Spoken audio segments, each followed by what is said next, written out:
אני מספר לכם את הסיפור, ויש לי קבלות לסיפור הזה. אני יליד ירושלים, נולדתי בירושלים. מי שמכיר קצת את ירושלים, למדתי בתלמוד תורה, בקטמון הישנה, רחוב מחלקי המים. היה תלמוד תורה מאוד מאוד ישן בירושלים, והוא נסגר לפני אולי 20 שנה כבר. קראו לו שפתי כהן, זה השם של התלמוד תורה. מנהל התלמוד תורה היה זקן ושבע ימים, נפטר לפני כמה שנים. ולמדתי בתלמוד תורה. מהגן, כיתה א', לתת לכם קצת רקע.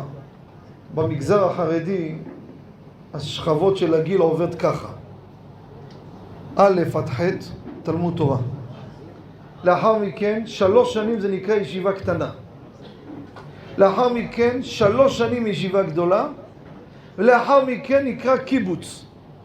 תדעו איך זה עובד. מה זה קיבוץ? על המזל שלך עד שאתה מתחתן. יכול להיות מתחתן בקיבוץ ב', קיבוץ ד', קיבוץ ה', כל אחד המזל שלו. ומשם הולך להיות בכולל אברכים. זה הסדר. אני כבר ברוך השם נשוי. התחתנתי ברוך השם. לפני כמה שנים, לילה אחד, תאמינו לי, לא חשבתי על זה לפני כן. אני חולם את הרב שלי בכיתה ג'. מישהו פה חשב על המורה שלו, על המורה שלו בכיתה ג'? מישהו בכלל זוכר מי המורה שלו בכיתה ג'? לא ראיתי אותו אולי 15 שנה. אני בלילה חולם אותו. שלום עליכם, קראו לו הרב יהודה מלכה.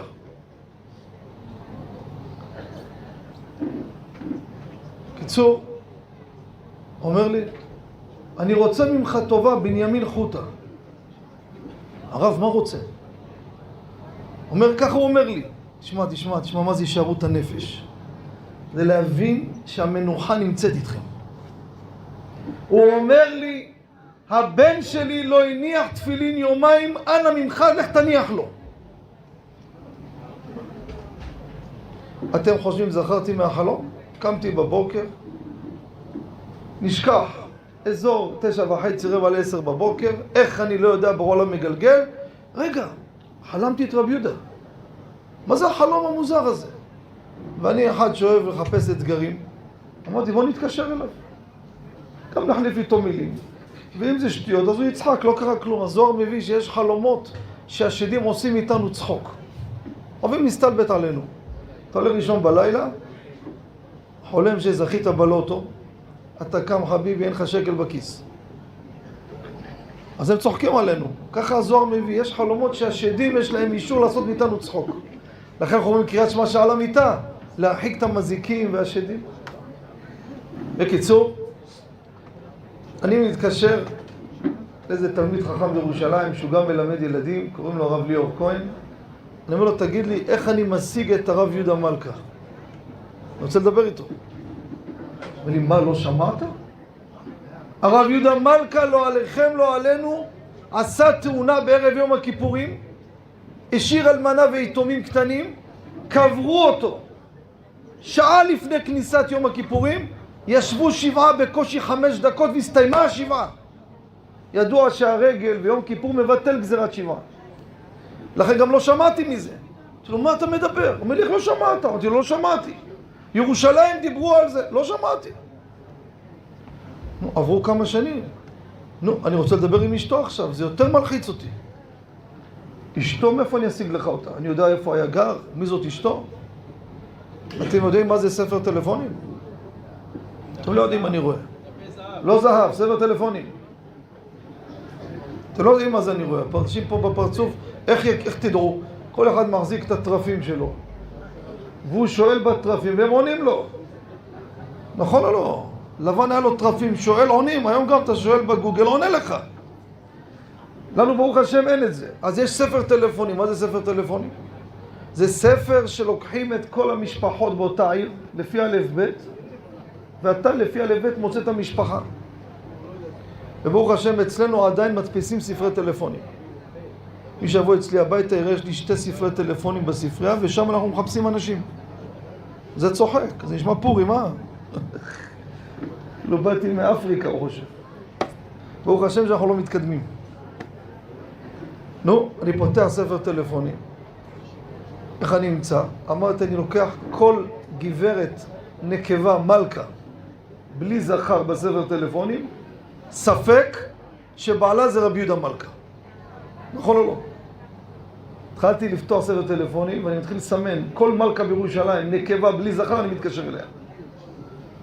התמזל מזלי, קשרתי לראשונה. עכשיו מה אני אגיד לה? סליחה, את אשתו של רבי יהודה מלכה, זה משוגע זה. שלום וברכה, מדבר בנימין חוטה. בעלי! אמרתי, אולי בעלה מאזין לי ברדיו, אולי הוא חי.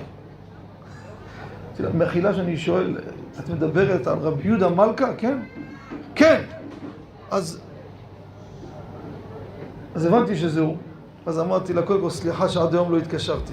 באמת תאמיני לי שלא שמעתי מזה. אומרת לי, איך תשמע? לא ישבו 7. תקשיבי טוב. חלמתי את בעלך חלום הלילה. אם זה שטויות, תגידי לי שטויות. יש מושג חלומות שווה ידברו.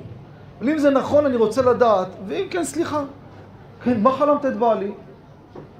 בעלך בא ומבקש ממני שאני אניח תפילין לבן שלכם, שיומיים לא אניח תפילין. גברת מלכה מתחילה לבכות בטלפון, ואני נלחצתי, אלמנת הבא לצייר אותה, והיא בוכה, יש לי את הטלפון שלה פה, מי שירצה. בוכה, סליחה, גברת.